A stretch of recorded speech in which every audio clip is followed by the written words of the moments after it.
What's up, everybody? Welcome back. Tonight, we are going to break down UFC 292, Sterling versus O'Malley. Before we do, please like and please subscribe. Here's our early predictions, our early breakdowns. Let's get right into it. First fight of the night, we got the Ultimate Fighter Championship. We have Kurt Holobaugh versus Austin Hubbard. Full disclosure, I don't watch the Ultimate Fighter. I don't watch the Contender Series. I do know Kurt. The guy is actually very experienced. I remember he fought Thiago Moises. Remember Shane Burgos.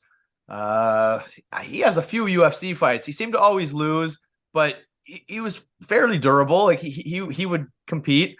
And when you look at his record, like 99% of his wins are finishes. So he's a finisher. When I look at Austin, the guy's full of decisions. But like I said, honestly, don't even take my word on this. I'm just rooting for Kurt as someone I know, the experienced vet, the finisher. I'm always going to root for the finisher. But I got more due diligence to do on that. I'll let you know later in the week what my thoughts are. A-Train, you have anything to say on that one? Well, they're both Team Chandler. And I caught a few episodes of that. I didn't watch it religiously. I did watch a lot of the recaps. And a lot of the guys that got a second chance really pushed that second chance. You know who else was on that show? It was Roosevelt Roberts. He's gonna get. I feel like he's about to get another shot in the UFC as well. Loser of this fight is probably gonna get another shot in the UFC as well. I feel like Kurt's just got the better ground game. As I remember, Austin, it's a pitter patter, technical striker, boxer. He does try for a little bit of ground game when he can take advantage of you, but I've also seen him got taken down by lesser fighters than Kurt Holobaugh. A couple that come to mind is like he got dominated in the first round by like a Max Roshkoff back in there. The only reason he won that fight, I feel like, is the guy's cardio fell off a cliff. And he also lost, I believe, the first round to Dakota Bush. And Dakota Bush isn't a Dakota Harry Bush was this guy's nickname, right? So like he wasn't a great fighter either. So and he was controlled by him too. So that's where I feel like Kurt has the best. And on the ground, Kurt Holobaugh, he goes for it, right? And that's a good thing too. Like he went for it on the show. He's really taking the second chance seriously. And yeah, I just feel like he's just a more well-rounded guy than Austin Hubbard. And to be honest with you, in the UFC, Holobaugh is the guy with the better resume, faced the better people up against the better competition. So give me Kurt Holobaugh. And yeah, I'll do some more due diligence on it myself. But yeah, give me Kurt Holobaugh in this fight. Sounds good.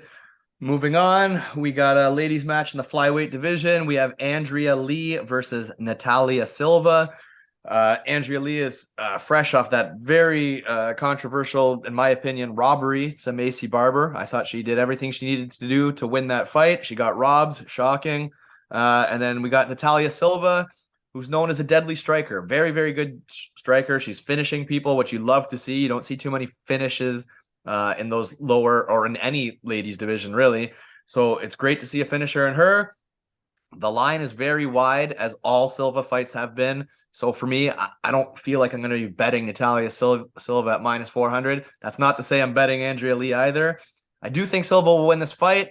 And especially because even if Andrea Lee does what she needs to do and is able to hold her down, the judges don't like her. So yeah, you got to favor Silva here. It's just not something I'm going to be betting on, but I do think Silva will get it done. What do you think? So you brought up a good point when we were talking before we started. That Andrea Lee has never been knocked out. Is that correct? So Silva is the better striker. I feel like she'll have better volume, but is she going to knock her out? I don't know. I don't think so. So like Silva is a notorious finisher in the UFC, and they say Andrea Lee is that gives up when she's getting dominated, right? So do you really think Silva finishes into this? Maybe the sneaky play on this is a single on what you get on Natalia Silva by decision, right? If she doesn't get taken down and she does hold the distance, is she gonna knock her out? She probably won't knock her out. So what if you get like plus 200 on a decision? That's not bad on a minus 350. So all the equity might be on her to finish. So I say wait for the other props to drop and do not parlay this fight. No, I like the over too. Like if the over, like there's no props right now. If you guys are new to this channel, Thursday we do an updated final picks and final bets show, and that's after the props are out. So wait for those props, but I think Andrea Lee, if anything, is very tough. So I think it's going to be an over for sure. Yeah, do not parlay this fight at -350. It's a trap to be waiting for. Yep. Find some plus money somewhere, guys. Yep. All right, moving on. We got Marina Moroz versus Karine Silva. I think this is a Karine Silva win here. I mean, she's been rolling. She's been looking better each fight. Every time she has a question mark over her head, she still exceeds expectations. Now, Marina Moroz, very tough. She's been in there with probably the better fighters on paper. She's good at holding you down, and that's what she's going to look to do here. She's going to look to be on top and look to grind out and ride out the clock. But I think Karine Silva is the far more dangerous fighter here. She's finishing fights. She has technique. She has submissions. So I'm going to say Silva gets it done once again, probably, but I think inside the distance, to be honest. What do you think? Yeah, I think she does it inside the distance. But I also think she can control her on the ground.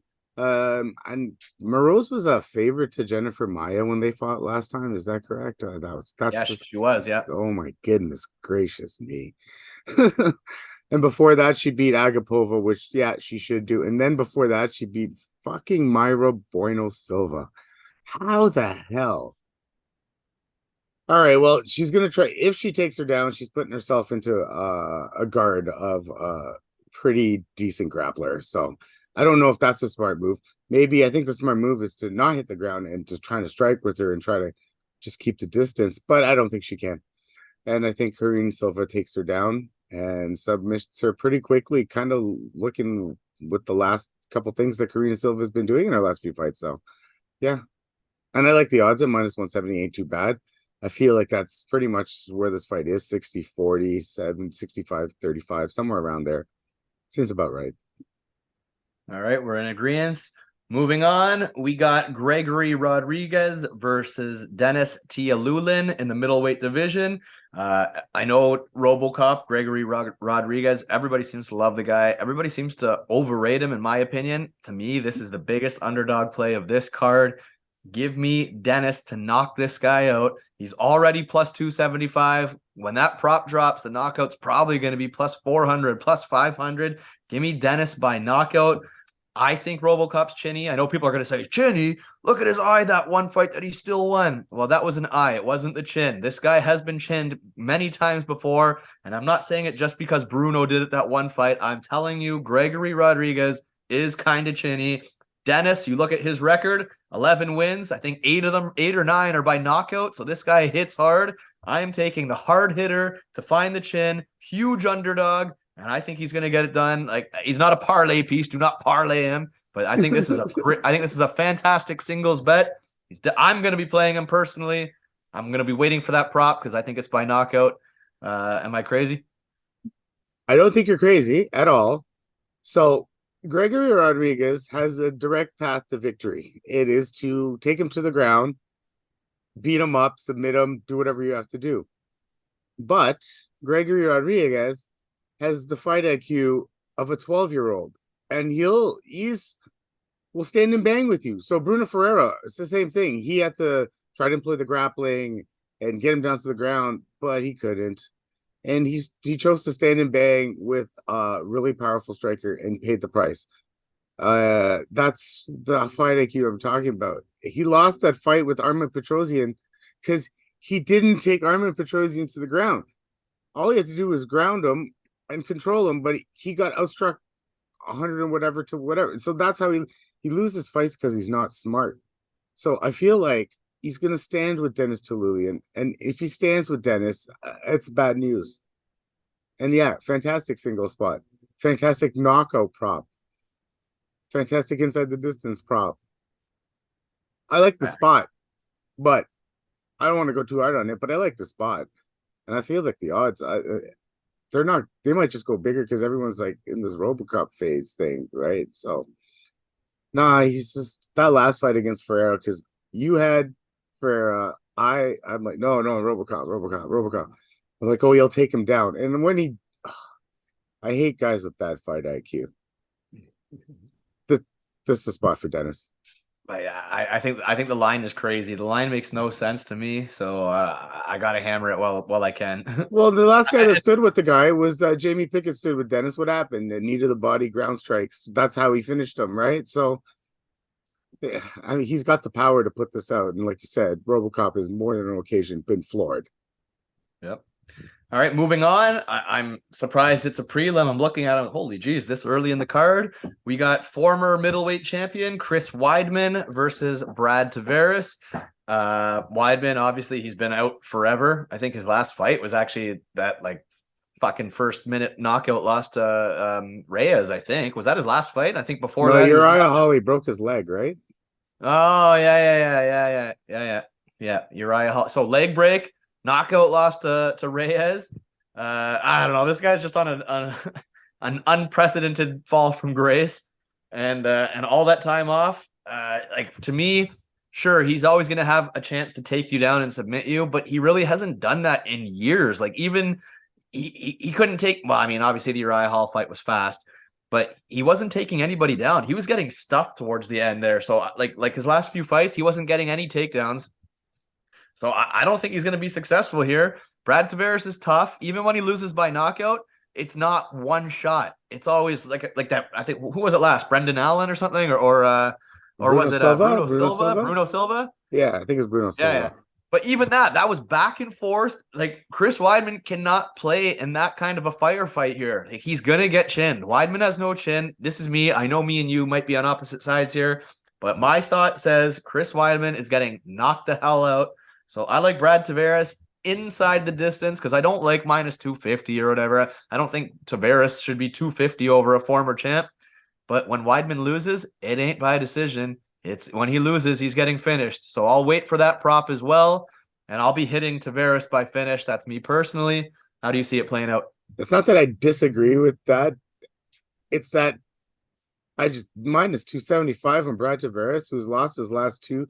When he is supposed to be this durable guy, now he's getting chinned by Dricus du Plessis, and then he's losing he lost a decision to Dricus du Plessis, but like he's looking tired in a fight against Dricus du Plessis, who looks tired in round one. And then his subsequent fight, durability will keep him because Bruno Silva fades as the fight goes on. That doesn't show its face. I mean, he got it, and it wasn't really multiple. It was two shots, but two good shots, mind you, from a knockout artist, right?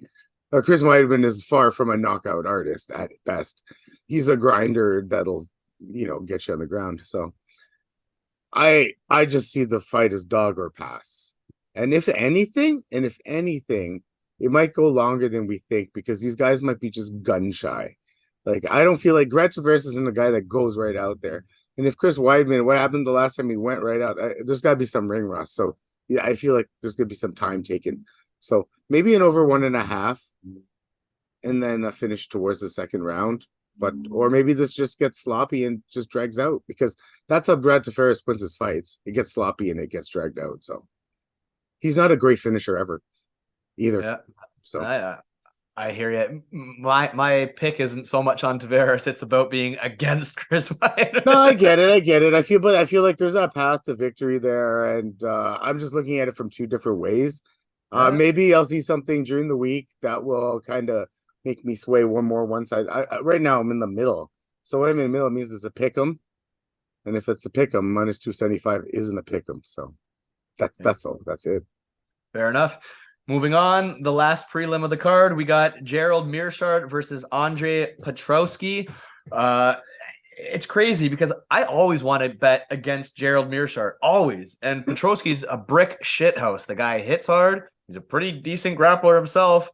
I just think like the size advantage, like strength advantage, like to me, it's a Petroski win, but these are the type of fights that Meershardt pulls out of his ass. So I don't know if I'm going to be betting it, period. But if I was, I would choose Petroski. If I don't know what the odds are. I haven't seen them. Odds aside, if it was a pick 'em, I would be picking Petroski. I don't know what the odds are, so I don't know what I like here. But I think Petroski is too strong here, I think. Minus 275 is what the odds I are. I don't like that. I don't No, like it's that. not great, but I mean, I'm looking at Petroski while you were talking here. Like, he beaten well into Termon, and he's been doing grappling matches against Oven St. Preux and Eric Anders, and like beat Nick Maximov, who actually had a pretty good ground game when he was in the UFC at that point in time.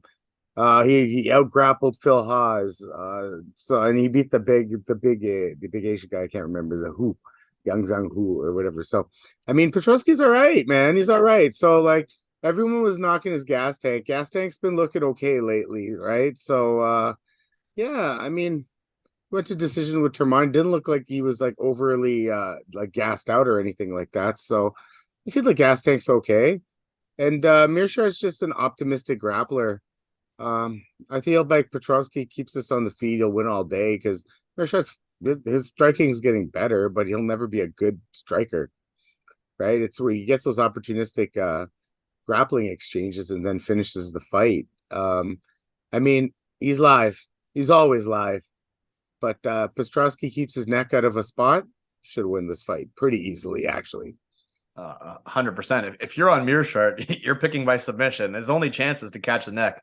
Round 3 submission would be good because if you think Petroski's gonna like fade Yes. as the fight goes on, and then when guys fade, they use their wrestling to slow the fight down, and he's gonna put himself into a bad spot. It'd be somewhere towards the end of the fight. So maybe that's a prop to look at. All right, moving on to the main card. If you haven't already, please like and subscribe. First fight of the night, we got a late replacement. I'm so sad about this one. We got Ian Garry versus Neil Magny. It was supposed to be Jeff Neal, which would have been an amazing striking bout. But now we got Neil Magny. Neil Magny on short notice. We don't know what shape he's in, but to be honest, he's always in shape. He's not going to be someone who necessarily gasses. But you know what? Magny's not going to be able to impose that grinding style here. I know he has a way of making fights boring and grinding them out. I actually think he has like no chance in this fight. Like, I don't think Gary's some spectacular wrestler or grappler, but he's big. He's bigger. And you know what? He has shown an ability to defend takedowns and get out of those. Like, basically, he ain't gonna be walled and stalled. I like Ian Garry to smoke him here. Like either clear cut scorecards or knockout. Like, I don't see him losing any round. There's no danger here because I don't think there's any chance he gets submitted. I don't think there's any chance Magny possesses the punching power to rock him. Like, I know that Asian guy did a fight ago, or I forget his name, but oh yeah, like, but that guy was a striker. Like that was his thing, right? that's what I'm saying. I don't think Magny has anything here that can catch Ian Garry. So I like Ian Garry big time here. I hope the odds are playable. I don't think there is any odds yet. No, there's nothing. Yeah, so I 100%, and I'm not some huge Ian Garry fan, but I think he cruises here. What do you think? I don't think Neil Magny's taking down Ian Garry. That would be his only way of winning this fight. I don't think he can hold him on the fence more than a few seconds, even if he gets within range. I don't even think he's going to get within range of even Ian Garry. Neil Magny's striking is so he can get up and grab you. It's nothing special. He doesn't have striking set that you can actually fight with. So, honest to God, this will be like a striker's version of Shavkat versus Magny. That's what I feel like. So, yeah, I mean, I feel like Ian Garry just styles on him at this point. Magny always, when he fights that prolific coming upper that's actually really good, loses. That's what he's been doing. He'll beat the middling guy. He'll be in the UFC a long time because he's gonna win me money. He's gonna win you money beating some middling guy all the time because his style works. In some cases, not here. Ian Garry by finish probably. I wouldn't even touch the round props. I'll just take Ian Garry, whatever it is. I hopefully, like you said, I hope it's like minus maybe 200, minus 188, minus 180. That would be nice. Give Magny some props. He won his last fight, right? So he didn't really. He looked so bad. He did. Yeah, he did. All right, moving on. We got Marlon Vera versus Pedro Munhoz. This is actually my second favorite underdog spot. I call me crazy. I like Pedro Munhoz here. I think we have Marlon Vera, who's extremely low output, versus Pedro Munhoz, who's extremely high output. I mean, his shots have no zip on them whatsoever, but I still think that he will outland him, outvolume him, and if he's smart and has any IQ at all, he's going to take him down. If he takes Marlon Vera down, he's going to win this fight. So I hope he uses his full skill set. I truly believe Pedro Munhoz can win this fight, and I believe I think Vera's like a minus 275 or maybe even greater favorite. So I think that the stab here is on Pedro Munhoz. Personally, that's my prediction. I mean, Munhoz doesn't get knocked out, so even if Vera lands a big moment, I don't think he finishes him. So I like Pedro Munhoz and all the overs by decision. Over, I like them all. What do you think? Yeah, well, we talked about this one again before we started here, and I was like, oh, we're both on the same dog because, like you said, I mean, let's just say it this way right now. I can go on record, and if you can bet this on your book, go ahead. Marlon Vera will lose round one. Marlon Vera always loses round one. In all his wins, he's lost round one. In his losses, he's lost round one. The guy doesn't fight right away. Maybe he changes something, but I don't know. That's like saying Pedro Munhoz is actually going to use the takedown. They don't really change. What old dogs keep the old tricks. Marlon Vera will probably lose round one. Pedro Munhoz up one round. I feel like the volume is going to be better. Marlon Vera is going to do what? He's a moment winner. Like we always say, minute winner versus moment winner. Marlon Vera is the epitome of moment winner. But the problem is you're hitting a piece of fucking iron. Because Pedro Munhoz, I've seen get hit flush in the face and just like stand there. Like, and his biggest problem with Pedro is like he throws naked kicks because he's so damn short, right? It's like he's probably got the worst reach in the division. But you know, the man makes do with what he has. I do feel like he's going to be the more voluminous fighter here. I feel like the chin is the equalizer because Marlon Vera is not going to be able to pick his shots and knock this guy down. This isn't Rob Font, right? And only certain fighters can win a fight where they got out volume 244 to whatever. That Marlon Vera won that because he won a lot of moments. He's not going to win those moments in the fight. That's what it comes down to. I agree with your pick. Munhoz, I like Munhoz by decision. Munhoz plus the one over 1.5. That'd be also a good spot. Yeah, I can't see either of them finishing the fight, to be honest. Neither of them are finishers. Not a chance, bud. I don't feel like. I think it's the chin, man. Like you brought it up. The chin's granite. Yeah. All right, moving on. We got a very strange featured fight. I mean, it's not a bad fight. It's just a weird order. Maybe they're going to change it, but right now this appears to be the featured fight. We got Cody Garbrandt versus Mario Bautista. Garbrandt actually looked pretty decent last fight. He showed an IQ he has never shown before. Instead of engaging in that firefight, he actually played it smart and mixed in some takedowns and mixed in some different elements. Bautista is a finisher. I believe 11 of his 12 wins are finishes, more submissions than knockouts, but he can crack, he can grapple. I like Bautista here. What are you laughing at? You all right? Oh, one of my kids. Yeah. I like Bautista inside the distance personally. I think Garbrandt has to hold him down for 3 rounds to win. I don't think he can risk a firefight, and I don't think he's going to be able to hold him down the same way he was able to do to the last guy last fight. So give me Bautista inside the distance. What do you think? Give me Bautista for sure, because even that fight that Cody won last time, he didn't look so good in that fight. I won money on a Cody decision because I knew. So this new Cody is laid back. He doesn't go forward because I feel like he doesn't trust his chin, right? Mario Bautista, what did he do? Rear naked choke Guido Canetti in his last fight. He beat Benito Lopez by armbar. He rear naked choked Brian Kelleher, and he won a decision against Jay Perrin. Those are his last 4 fights. That's not bad. He's finishing the fights, and this was after he got chinned by Trevin Jones in a fight that he was winning anyway, right? So.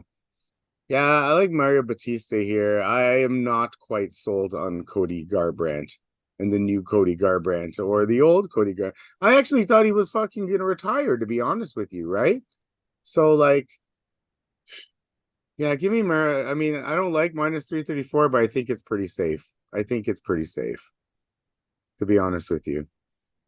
Yep. All right. Sounds good. Moving on, we've got Zhang Weili versus Amanda Lemos for the women's strawweight title. Zhang is a huge favorite again, and I like Zhang. I want Zhang to win.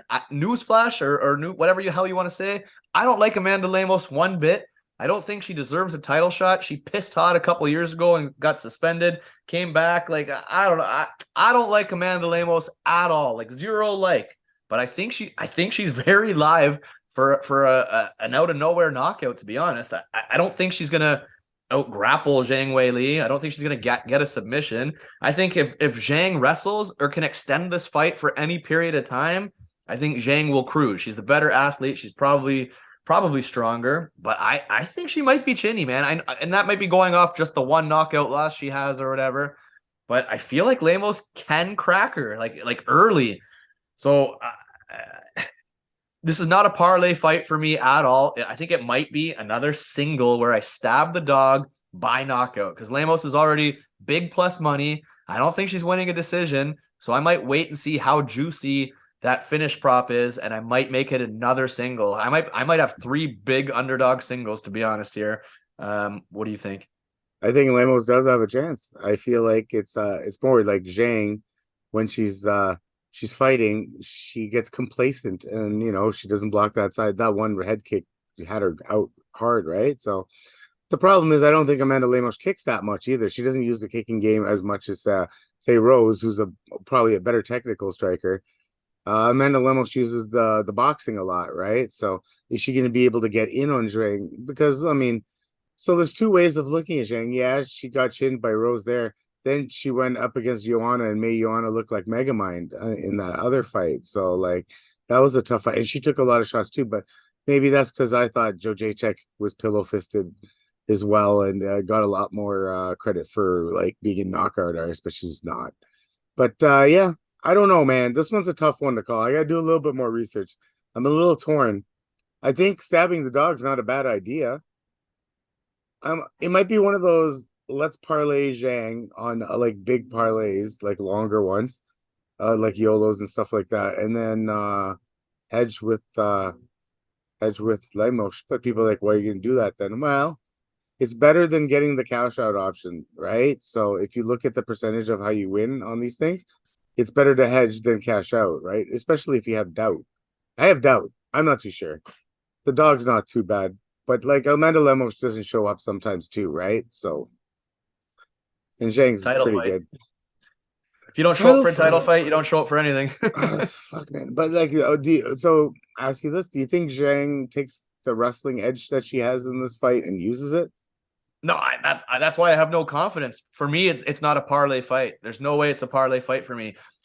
When I think about this, I just think if Zhang doesn't wrestle and it becomes a striking fight, Lemos just beat Marina Rodrigues in a striking match. I'm not positive that Zhang Weili wins a strictly hands match against Marina Rodrigues. I'm not sure on that. Lemos is lankier. She's longer. I think she could find her.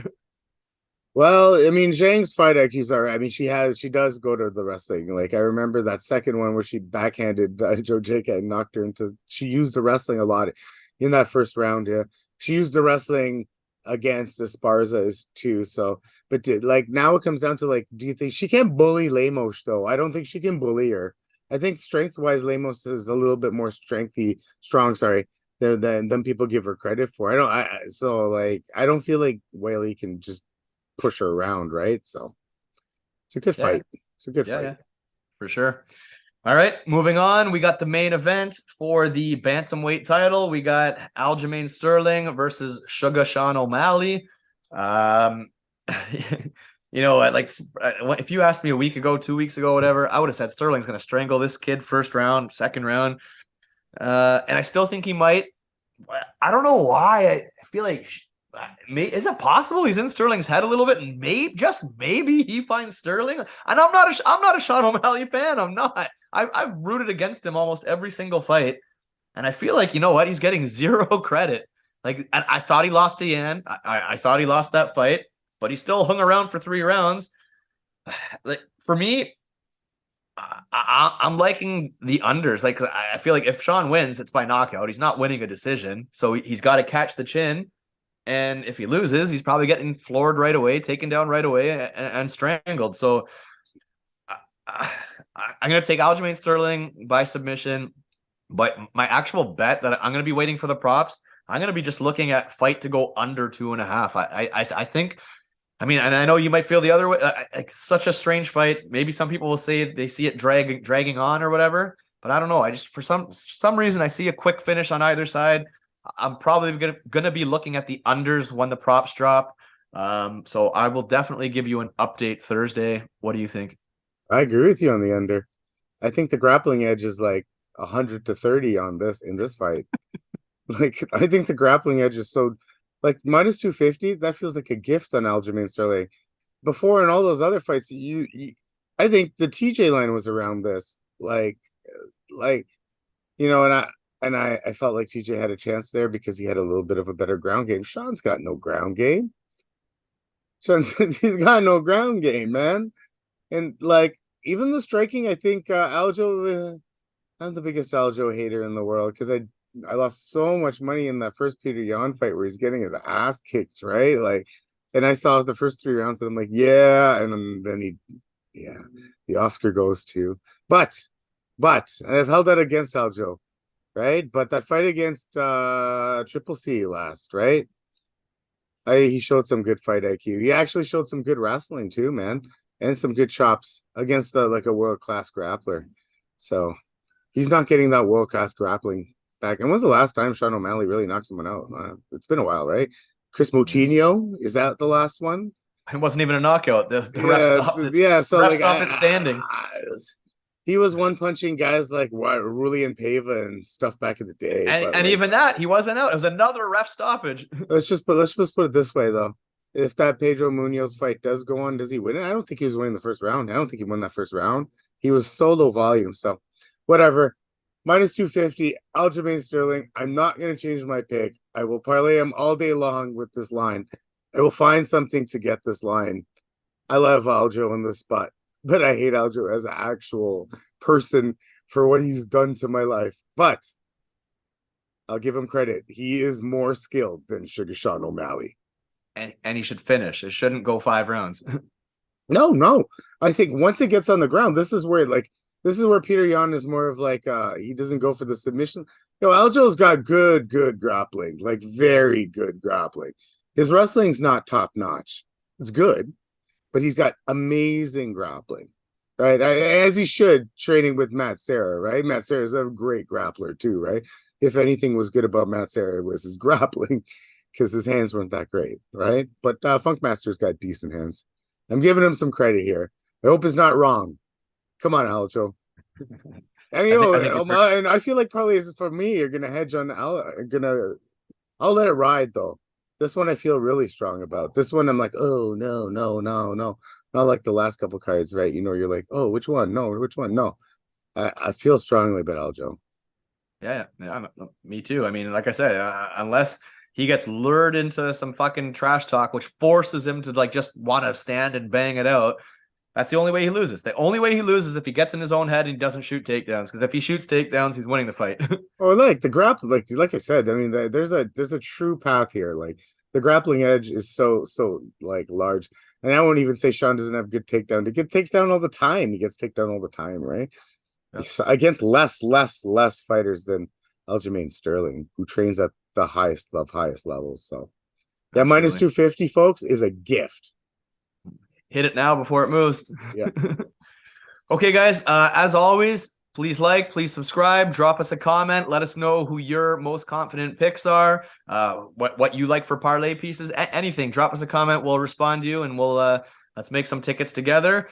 And remember, these are our very early predictions, our early breakdowns. We're going to be watching tape all week. We're going to be doing diligence and coming back Thursday. If you're new here, every Thursday we drop a bet episode with our final picks and a bet for every single fight on the card. So we'll see you Thursday with our updated bets, updated picks, blah, blah, blah. See you then. Like and subscribe. Have a good one.